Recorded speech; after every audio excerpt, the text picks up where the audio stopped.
Bismillahirrahmanirrahim. Assalamualaikum warahmatullahi wabarakatuh. Alhamdulillahi rabbil alamin. Wa afdalus salati wa atammut taslimi ala sayyidil mursalin نبينا ومولانا وقرة أعيننا محمد صلى الله عليه وسلم وعلى آله وصحبه أجمعين أما بعد. Jamaah salat subuh yang dimuliakan oleh Allah Subhanahu wa taala, alhamdulillah di pagi hari ini, di subuh ini kembali Allah berikan kita izin, kesempatan, taufik sehingga bisa menunaikan kewajiban sebagai seorang muslim, menunaikan salat subuh berjamaah. Semoga Allah menerima salat kita dan menyempurnakan segala kekurangannya. Allahumma amin ya rabbal alamin. Salawat beriring salam tercurahkan kepada suri tauladan kita Nabi besar Muhammad sallallahu alaihi wasallam. Semoga kita bisa menghidupkan sunnahnya dan kelak mendapatkan syafaatnya. Amin ya rabbal alamin. Bapak-bapak dan ibu jamaah sekalian yang dimuliakan Allah Subhanahu wa taala, pada pagi hari ini kita akan lanjutkan kajian kita mengkaji kitab Khasa'is Al-Muhammadiyah tentang kekhususan Nabi Muhammad sallallahu alaihi wasallam. Hari ini berkaitan dengan mu'jizahnya Nabi Muhammad. Qala al-musannif rahimahullah wa nafa'ana Allahu bi'ulumihi fid dharain amin. إعجاز القرآن واعتراف مشركي قريش بإعجازه وأنه لا يشبه شيئا من كلام البشر ومن أسلم لذلك. Tentang kemu'jizatan Al-Quran dan pengakuan kaum musyrikin akan keindahan dan keluar biasaannya Al-Quranul Karim. Sebelum saya baca teks yang ada dalam kitab ini, akan sedikit memberikan pengantar ya, agar bisa kita pahami dengan baik. Nabi Muhammad sallallahu alaihi wasallam adalah manusia seperti kita, walaupun tak seutuhnya seperti kita. Dan beliau mendapatkan wahyu sehingga diangkat menjadi seorang nabi, seorang rasul. Qul innama ana basyarun. Katakan sesungguhnya aku ini manusia. Hanya saja yuha ilayya annama ilahukum ilahun wahid. Hanya saja aku mendapatkan wahyu untuk menyampaikan tauhid pada Allah Subhanahu wa taala. Nah, ketika beliau diangkat sebagai seorang nabi, jelas orang tidak semuanya percaya. Bahkan banyak yang tidak percaya. Sehingga Allah Subhanahu wa taala kemudian memberikan alat bukti. Muhammad, kamu kan bakal ngaku sebagai nabi, sebagai utusan saya. Biar orang percaya, saya berikan bukti, bekal untuk membuktikan kebenaran nabi kenabianmu. Apa alat buktinya? Ini yang disebut dengan mu'jizah. Jadi mukjizat itu, Bapak Ibu, adalah alat bukti kebenaran seorang nabi. Ini sesuatu yang sangat luar biasa untuk membuktikan kalau beliau ini memang benar-benar nabi. Dan ini diberikan kepada setiap nabi, tidak hanya kepada Nabi Muhammad sallallahu alaihi wasallam. Kalau dalam ilmu akidah kita tahu sesuatu yang luar biasa itu, Pak, sesuatu yang di luar kebiasaan itu ada banyak. Ada yang disebut mukjizah, ada yang disebut dengan irhas, ada yang disebut dengan karamah, ada yang disebut dengan ma'unah, ada yang disebut dengan ihanah dan sebagainya. Kalau mukjizah adalah sesuatu yang luar biasa muncul pada seorang nabi setelah diangkat menjadi nabi. Tapi jika sesuatu yang luar biasa itu muncul pada nabi sebelum menjadi nabi, namanya irhas.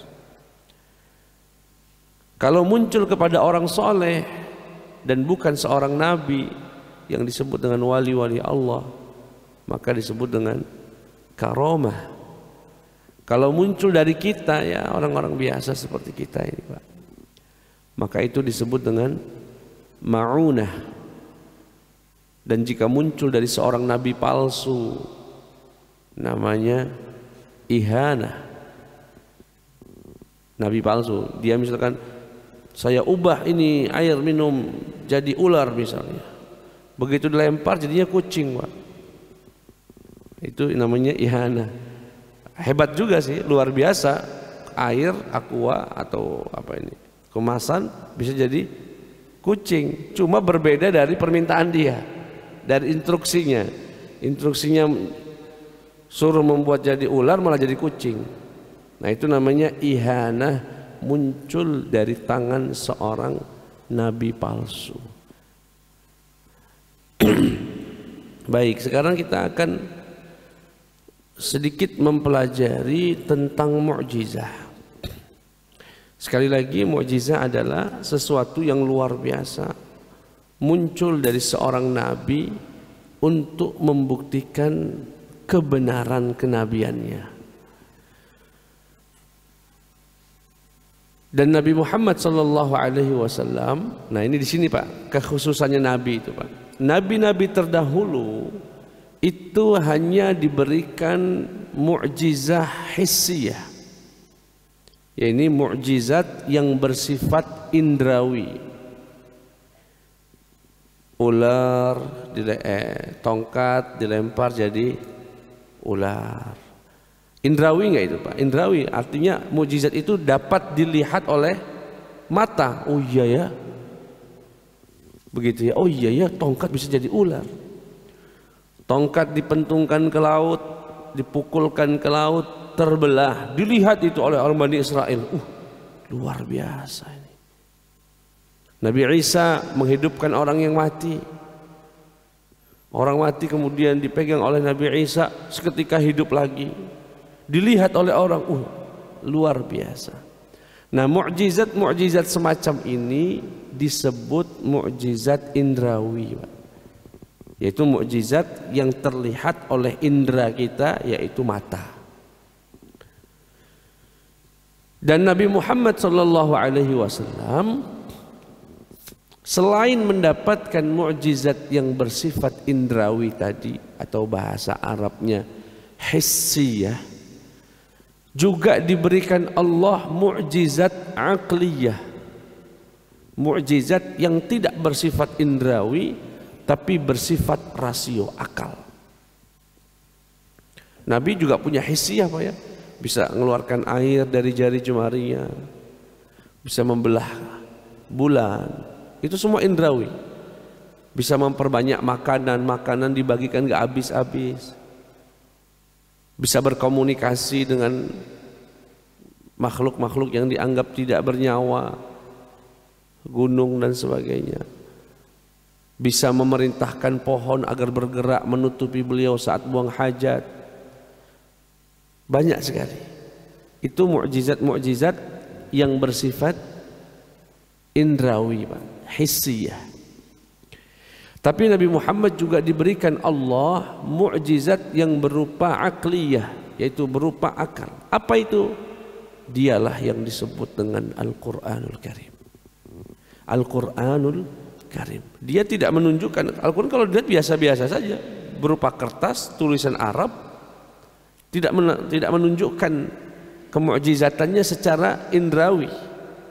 Akan tetapi siapapun yang menggunakan akalnya, menelaah isinya, maka dia tahu ini adalah mukjizat, dan tak sanggup satu orang pun mendatangkan seperti Al-Quran, bahkan seperti surat terpendek di dalam Al-Quran.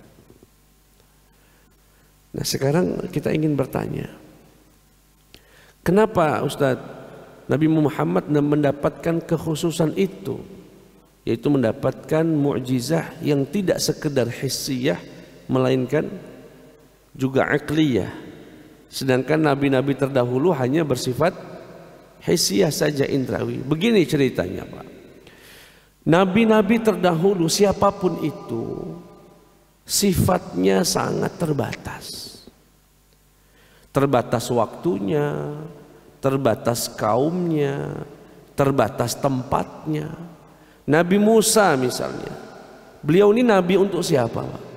Bani Israel.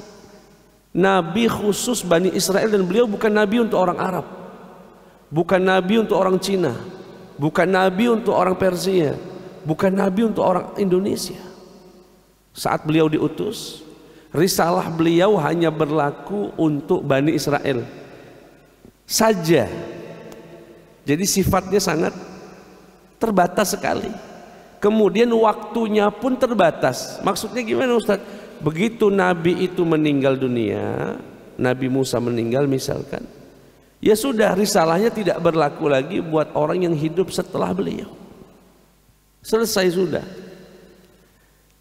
Nah, itu nabi-nabi terdahulu. Sedangkan Nabi Muhammad sallallahu alaihi wasallam, wa ma arsalnaka illa rahmatan lil alamin.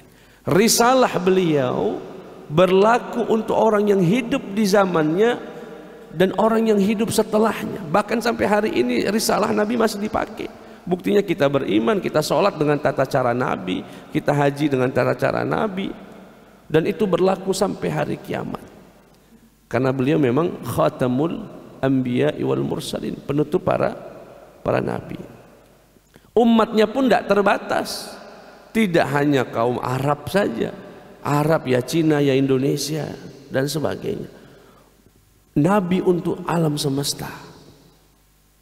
Itu bedanya antara nabi terdahulu dengan Nabi Muhammad sallallahu alaihi wasallam. Nah, dari sinilah kita bisa menggali rahasianya Pak. Oh begitu, pantaslah nabi terdahulu mukjizatnya hanya sebatas mukjizat indrawi, sedangkan Nabi Muhammad tidak sekedar indrawi tetapi juga bersifat akli. Kenapa Ustadz? Memang ada apa dengan mukjizat indrawi Pak, Bu? Mukjizat indrawi itu hanya menjadi mukjizat bagi yang lihat. Kalau yang nggak ngelihat ya nggak mukjizat. Nabi Musa misalnya, andaikan kita hidup sekarang di zaman Nabi Musa, beliau sekarang ada di Palestina sana, kemudian beliau mengubah tongkat menjadi ular. Siapa yang menyaksikan itu? Ya orang sana, dan orang sanalah yang melihat, oh iya ya luar biasa. Kita yang di sini dikasih tahu, itu ada orang tuh ngaku nabi bisa mengubah tongkat jadi ular. Di mana? Aku ndak jingok. Orang yang tidak hidup sama beliau, yang tidak tinggal sama beliau, yang tidak melihat kejadian itu, maka tidak menganggap tongkat dirubah jadi ular itu mukjizat. Hanya berita saja, bisa benar, bisa nggak benar. Tetapi yang melihat sudah barang tentu akan meyakini ini benar-benar mukjizat. Nah, kenapa Nabi dulu hanya diberikan mukjizat hissiyah? Karena risalahnya terbatas. Bagi yang lihat saja, makanya diberikan mukjizat yang sifatnya hanya indrawi saja. Karena memang risalahnya bukan untuk orang yang tidak di sana. Nah, karena Nabi Muhammad sallallahu alaihi wasallam adalah nabi untuk yang melihat beliau dan yang tidak melihat beliau, sehingga nggak cocok kalau mukjizatnya cuma indrawi saja. Nanti orang yang hidup setelahnya bisa nggak mengakui Nabi Muhammad sebagai nabi. Mana buktinya kalau dia nabi? Saya nggak lihat tuh beliau mengeluarkan air dari jarinya. Saya juga nggak lihat beliau membelah bulan. Saya juga tidak melihat beliau bisa berbicara dengan pepohonan. Nggak lihat. Nah, agar risalah Nabi Muhammad berlaku sampai hari kiamat, mukjizat Nabi tidak boleh bersifat indrawi yang sifatnya terbatas. Lalu apa? Diberikanlah mukjizat yang bersifat akli, akal, sehingga mukjizat ini berlaku kepada siapapun yang punya akal sampai hari kiamat. Itu cara Allah Subhanahu wa taala mengabadikan risalah Nabi sampai hari kiamat. dengan menunjukkan kenabiannya, ya, dengan bukti mukjizat yang bersifat akli, dan itulah Al-Qur'anul Karim. Sampai sini kurang lebih ini agak ilmiah sedikit Pak ya. Ya, dan penjelasan ini disebutkan oleh Imam Suyuti dalam kitab Al-Itqannya. Nah, sekarang setelah pengantar itu saya akan coba bacakan redaksinya. Bagaimana Al-Quran itu merupakan mukjizat yang luar biasa yang menunjukkan kebenaran Nabi Muhammad sallallahu alaihi wasallam. Diawali dengan firman Allah dalam surat Al-Baqarah misalnya, wa in kuntum fi raibin mimma nazzalna ala 'abdina fa'tu bi suratin min mithlih wa in kuntum, dan jika kalian wahai orang-orang Quraisy ataupun orang yang hidup setelah kalian dalam keraguan atas apa yang kami turunkan kepada hamba kami bernama Muhammad, ya sudah, kalau kamu ragu kalau ini nabi saya, kalau kamu ragu ini Muhammad adalah utusan saya, fa'tu bi suratin min mithlih. Kalau kamu ragu tentang wahyu yang turun kepada Nabi Muhammad, ragu kepada Al-Quran, ya udah buat aja surat. Coba buat satu surat aja seperti yang ada di dalam Al-Quran. Kalau tidak mampu sendirian, wad'u syuhada'akum, panggil orang-orang lain, siapapun yang di bumi ini selain Allah Subhanahu wa taala, in kuntum shadiqin, jika kalian memang benar-benar benar atas tuduhan kalian. Tantangan dari Allah Subhanahu wa taala untuk mereka untuk mendatangkan Al-Quran. Dan saat itu Pak, begitu Al-Quran diturunkan kan berbahasa Arab, dan orang Arab saat itu dalam puncak kefasihannya, tak sanggup di antara mereka membuat satu surat. Dan kata ulama yang dimaksud surat di sini adalah surat terpendek, seperti inna a'tainakal kautsar. Dan sampai hari ini belum ada satu orang pun yang buat satu surat. Dan tantangan ini kan clear sekali, jelas sekali. Ya, sampai hari ini tidak ada orang. Ya kalau orang memang ingin membuktikan Islam itu tidak benar, Nabi Muhammad itu tidak benar, sudah barang tentu mereka akan benar-benar bekerja keras untuk membuat satu surat seperti Al-Quran. Tetapi tidak ada. Sampai hari ini pun tidak ada. Bahkan yang menarik Pak, kehebatan Al-Quran, surat Tabbat Yada Abi Lahab wa Tab. Surat itu kan mengatakan bahwasanya Abu Lahab akan masuk neraka gitu Pak ya. Turun, dan Abu Lahab tahu itu Pak, tahu kalau ada surat yang mengancam dirinya masuk neraka. Di mana luar biasanya Abu Lahab ini kan seseorang yang berusaha keras bagaimana menghalangi dakwah Nabi. Seharusnya kalau dia mendengar ada Al-Quran berbunyi saya akan masuk neraka, caranya gampang betul untuk bisa membantah Nabi Muhammad dan Quran itu Pak. Pura-pura saja dia masuk Islam. Kalau Abu Lahab pura-pura masuk Islam, munafik lah Pak ya, batinnya kan orang nggak tahu kalau dia kafir. Orang akan mengira, oh Abu Lahab sudah masuk Islam, sedangkan orang Islam kan pasti masuk surga. Sedangkan ayat ini mengatakan dia masuk neraka, berarti Quran ini nggak benar ini. Tapi nggak terpikir sama Abu Lahab bisa melakukan itu. Itu mukjizatnya Quran. Allah sudah mengatakan, Abu Lahab tahu, tetapi Abu Lahab sampai nggak terpikir untuk bisa melakukan itu. Padahal gampang betul dia untuk mendustakan Al-Quran, cukup pura-pura masuk Islam. Orang sedunia ini, bahkan seluruh sahabat saat itu akan mengira, ini Quran bener gak nih? Kok katanya masuk neraka Abu Lahab? Tetapi dia sekarang sudah Islam, sholat pula sama kami, ikut pura. Tapi tidak ada riwayat sedikit pun Abu Lahab pura-pura masuk Islam. Nggak ada. Kenapa Ustadz? Karena Quran ini tidak mungkin bohong. Tabbat yada Abi Lahab wa tab. Dia akan masuk neraka. Itu juga bagian dari kemukjizatan Al-Quranul Karim. Dalam ayat yang lain Allah mengatakan, Qul la in ijtama'atil insu wal jinnu ala an ya'tu bimithli hadzal Qur'an la ya'tuna bimithlihi walau kana ba'dhum li ba'din dhahira. Katakan ya Muhammad, andaikan seluruh manusia dan jin berkumpul bekerja sama bahu-membahu untuk mendatangkan seperti Al-Quran ini, mereka tidak akan mampu mendatangkannya walaupun ya sedikit dari apa yang ada di dalam Al-Quran. La ya'tuna bimithli, tidak akan mampu mendatangkan seperti Al-Quran walaupun mereka saling tolong menolong. Dan ini tantangan dari Al-Quranul Karim untuk seseorang bisa mendatangkan seperti Al-Quran. Qala al-ulama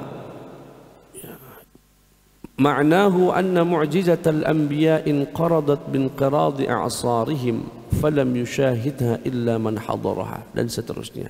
Kata para ulama, kenapa Allah memberikan Al-Quranul Karim, tidak memberikan seperti Al-Quran kepada kitab-kitab yang kepada nabi-nabi yang lain?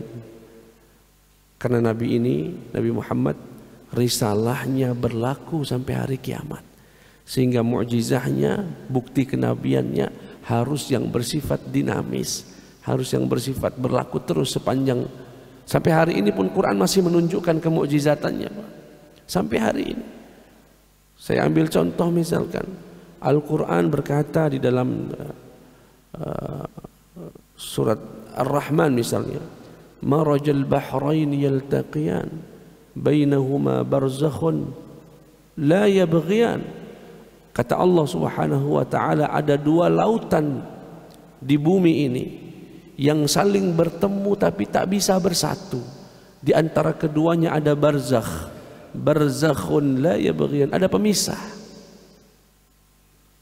Itu statement Quran keluar sebelum 1400 tahun yang lalu, dan baru terbukti di abad ke-20 ini bahwasanya ada lautan, dua laut bertemu namun tak bersatu, nggak bisa gabung, nggak bisa menyatu. Di mana itu Ustaz? Laut Samudra Atlantik dengan lautan Mediterania di Eropa sana, antara Eropa dengan Afrika. Ada dua laut bertemu namun tak bisa bersatu. Ketika diteliti, penyebabnya adalah kadar garam yang berbeda, kadar suhu yang berbeda dan sebagainya. Pertanyaannya, Nabi Muhammad pernah nggak Pak ada riwayat berenang sampai sana? Tapi Al-Quran mengatakan itu, dan Al-Quran siap untuk dibuktikan. Al-Quran mengatakan wal bahril masjur, dan demi laut yang di dalamnya ada api yang menyala. Itu statement dalam Al-Quran. Allah bersumpah demi laut yang ada api di dalamnya. Ya, dalam surat At-Tur itu ya, wal bahril masjur, dan demi lautan yang di dalamnya ada api yang menyala, atau wal biharu sujjarat, dan jika nanti lautan di dalamnya ada api yang menyala-nyala. Itu kan kalau didengar orang 1400 tahun yang lalu, omongan aneh itu Pak. Mana mungkin ada api bisa menyala di tengah lautan? Mustahil, pasti mati. Tapi subhanallah, di abad ke-20 ini ditemukan di dalam lautan pantai Miami di benua Amerika, laut di dalamnya api menyala. Sampai hari ini gak mati-mati laut itu, api itu. Bahkan kalau Bapak mendengar berita 2 tahun yang lalu terjadi kebakaran di laut, ada istilah kebakaran laut coba. Sekarang itu dikenal dengan istilah kebakaran laut, yaitu gas-gas bumi yang keluar kemudian menyalakan apinya. Pertanyaannya, apakah Nabi pernah sampai berenang sampai Amerika sana? Nggak ada. Ini menunjukkan Quran ini bukanlah dari Nabi Muhammad, melainkan dari alam Tuhan semesta alam ini. Ini Allah Subhanahu. Quran terus menunjukkan kemu'jizatannya dan menunjukkan kebenaran risalah Nabi Muhammad sallallahu alaihi wasallam. Itulah kenapa saya tidak terbayang kalau Nabi itu mukjizatnya hanya belah bulan saja. Saya pun tak terbayang kalau Nabi mukjizatnya hanya mengeluarkan air dari jari jemarinya saja. Saya tidak terbayang kalau mukjizatnya Nabi hanya bisa memperbanyak makanan yang enggak habis-habis. maka bisa dipastikan yang beriman sama Nabi hanya orang yang hidup sama Nabi Muhammad, yaitu sahabat. Kita boleh nggak percaya orang berita, namanya berita bisa benar bisa salah. Oh katanya Nabi begini, oh katanya Nabi begini. Tetapi Allah berikan Nabi Muhammad Al-Quran berupa mukjizat yang kemu'jizatannya berlaku sampai hari kiamat. Bahkan saya punya keyakinan semakin maju teknologi atau ilmu sains semakin menunjukkan kebenaran agama ini. Saya 2 hari yang lalu didatangi dosen kimia di UIN. Dia mau melakukan penelitian dengan dosen Unsri terkait pengaruh bacaan Quran terhadap benda mati atau pepohonan, ya tepatnya pepohonan. Jadi pengen membacakan Al-Quran, satu untuk pohon, satunya lagi pohon yang tidak dibacakan Quran. Kira-kira ada nggak pengaruh bacaan itu terhadap, mau diteliti di laboratorium. Kemudian konsultasi sama saya terkait bagaimana pandangan syariat.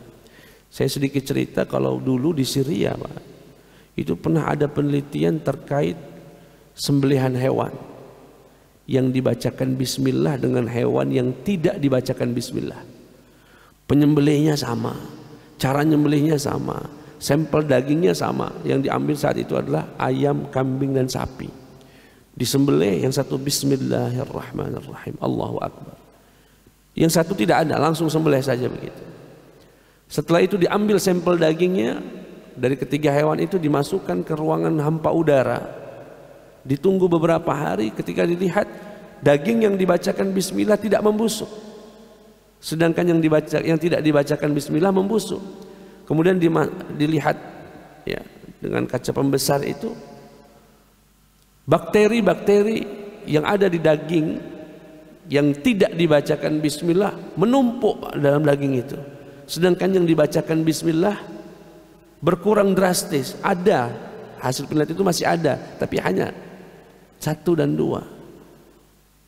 Subhanallah, itu baru bismillah saja, Pak. Gimana kalau dibacakan satu Quran? Saya katakan begitu, kaget ya. Oh sudah ada Ustaz, ya sudah ada, cuma memang belum pada pepohonan. Nah dia ini kemudian nanti mau tindak lanjutnya lagi, bagaimana dengan air ruqyah itu, Pak? Apakah ada perubahan molekul atau sel-sel apalah di dalam air ini terkait bacaan? Saya katakan bismillah. Ibu lakukanlah penelitian itu. Dia itu takut kalau nggak terbukti, Pak. Nanti saya gini yang sama bunga sudah ada. Oh di ini ya, di Harun Yahya juga ada sebetulnya. Saya katakan bismillah. Saya yakin dengan seyakin-yakinnya tidak mungkin ada sesuatu yang bertentangan dengan Al-Quran jika itu memang benar-benar terbukti. Dan ini menunjukkan sekali lagi Al-Quran memang mu'jizat yang bersifat abadi, karena dia bersifat akliyah, ya, bersifat rasional. Saya bacakan di sini satu hadis yang menggambarkan juga kemu'jizatan Al-Quran secara bahasa. Dikatakan annal Walid bin al-Mughirah jaa ila Nabi sallallahu alaihi wasallam, atau saya bacakan riwayat yang satunya saja. Oke. وعن محمد بن كعب القرظي رحمه الله تعالى قال حدثت أن عتبة بن ربيعة قال ذات يوم ورسول الله صلى الله عليه وسلم في المسجد يا معشر قريش ألا أقوم إلى هذا فأكلمه فأعرض عليه أمورا لعله أن يقبل منها بعضها ويكف عنا. Qalu bala ya Abal Walid. Jadi orang-orang Quraisy sudah melakukan banyak cara untuk menghalangi dan memberhentikan dakwah Nabi Muhammad sallallahu alaihi wasallam, mulai dari yang kasar, mengancam, mengintimidasi, bahkan membunuh beberapa sahabat agar Nabi Muhammad berhenti dari dakwahnya. Enggak berhenti-berhenti, Pak. Tambah lanjut. Akhirnya Utbah bin Rabi'ah ini ngumpulin para pembesar Quraisy, Abu Jahal dan sebagainya. Ini gimana ini? Cara kasar udah, intimidasi udah, menebarkan hoax sudah. Tapi kok dakwahnya masih lanjut saja. Kata Utbah, dia memberikan pendapat gini saja, izinkan saya mendatangi Muhammad. Kita tawarkan apa saja yang dia mau. Kalau dia minta harta, kita kasih harta. Kalau dia minta perempuan, kita kasih perempuan. Kalau dia minta jadi raja di Arab ini, kita jadikan raja dia. Tapi syaratnya dia meninggalkan Islam, meninggalkan dakwahnya. Nah, artinya Utbah bin Rabi'ah ini ingin bernegosiasi dengan Nabi Muhammad SAW. Pendapat itu dianggap cemerlang sekali dan disetujui oleh semua yang hadir. Wah, bagus sekali ini. Kita belum pernah coba cara halus ini. Kalau dengan itu Muhammad berhenti.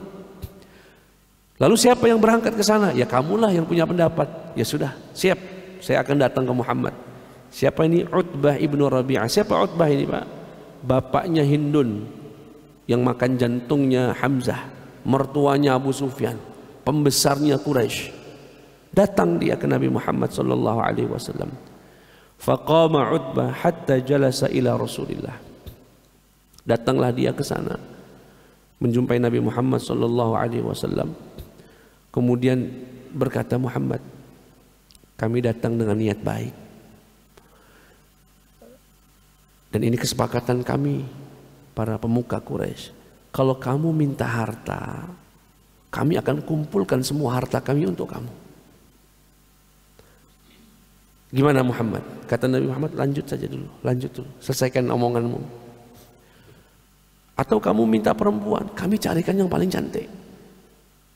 Atau kamu ingin menjadi pemimpin kami jadikan kamu raja di antara kami.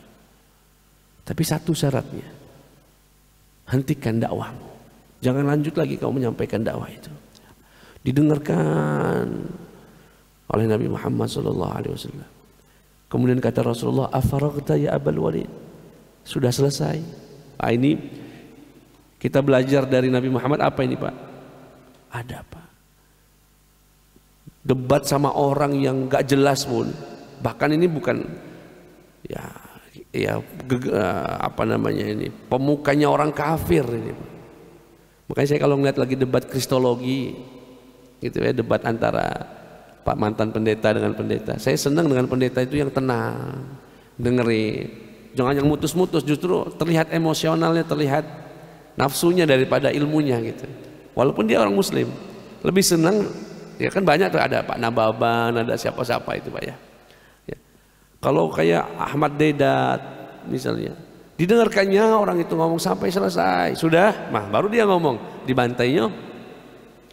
Begitulah akhlaknya Nabi Muhammad SAW. Kalau ada orang ngomong, dengar ngomong. Kata Nabi, afaragta? Sudah selesai? Qala na'am. Katanya, iya, sudah selesai. Itu tawaran dari kami. Kalau begitu gantian. Fasma' minni. Dengarkan saya. Af'al, baik, saya akan dengarkan. Rupanya Nabi nggak ngomong apa-apa, Pak. Nabi hanya baca Quran. Bismillahirrahmanirrahim. Hamim. Tanzilun minar rahmanir rahim. Kitabun fussilat ayatuhu Qur'anan Arabiyya. 30 ayat dibaca Nabi. Apa yang terjadi, Pak? Tercengang. Gak ada satu kata pun dari Nabi Muhammad. Hanya baca 30 ayat dari Al-Quran, dari surat Fussilat. Setelah didengarkannya, diam, tak keluar satu huruf pun dari Utbah Abul Walid. Dia pun kemudian keluar dari Nabi Muhammad SAW. Izin pulang, Pak. Ketika pulang, ya, bahkan disebutkan dalam riwayat ini, sampai tak terasa Utbah itu mendengarkan, kemudian sampai begini, Pak, kurang lebih begini. Alangkah indahnya Quran ini. Innaha la talawah, innahu la halawah, wa innahu la talawah. Dalam riwayat yang lain dikatakan, alangkah indahnya yang dibaca Muhammad, alangkah manisnya yang dibaca oleh Muhammad. Akhirnya dia pun mu'tamidan alaihi yasma' minhu hatta intaha Rasulullah ila sajdati fasajada fiha. Sampai kemudian sampai pada ayat sajdahnya, kemudian Rasulullah sujud. Thumma qala sami'ta ya Abul Walid. Nabi Muhammad sujud tilawah. kemudian bangun dan berkata, kamu sudah dengar ya Abul Walid? Sami'tu. Kata Abul Walid, iya aku sudah dengar. Fa anta wadak. Lanjutkan ya Muhammad. Lanjutkan dakwahmu ya Muhammad. Anta wadak, silahkan kamu lanjutkan dakwahmu. Pulang. Bukan Utbah ini masuk Islam, enggak Pak, enggak masuk. Ninggal pun nanti di perang Badar. Dia akan meninggal di perang Badar.